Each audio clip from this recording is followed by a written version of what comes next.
I'm sitting in the Coronation chair.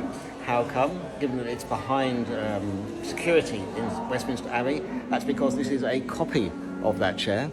We are in the Globe Theatre, and this particular model was created for a production of Richard II and then also for Henry VIII earlier last year. And yeah, you can sit in it. Now, there are some amazing things also inside the Globe Theatre.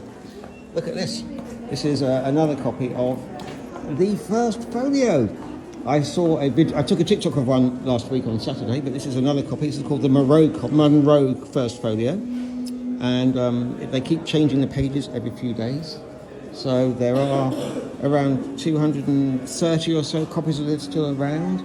And the interesting thing about them is that they all differ from each other. They're not all the same.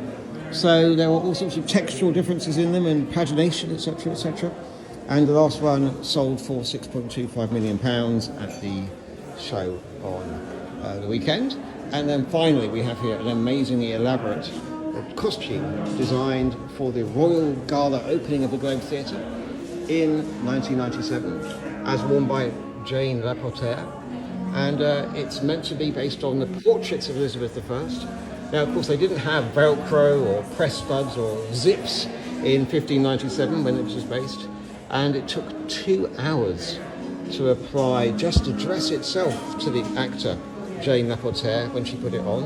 It took another similar 90 minutes to actually put on the makeup and her bold cap and the wig as well. So there are in this over 1,400 individual pearls sewn on. So the base underneath it, you can see just here, there's a linen shift just visible. Then there's a corset stiffened with reeds, not whalebone, with reeds to shape and control her figure. They've got the sleeves have cane frames inside them to give a rounded shape, and then the open robe, which you can see here around the shoulders, absolutely stunning, which is pinned to the front and the skirt with 20 gold brooches. It's laced at the shoulders, you can see here, and finally we've got the ruff. So this is a stiffened linen and lace ruff. It's pinned onto the neck of the robe.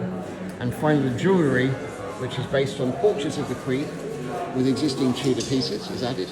And finally, the hat is pinned securely to the wig. And once you've got that, everything is perfect. So at the Globe, we've got Queen Elizabeth, we've got the first folio, and finally we've got the Coronation chair.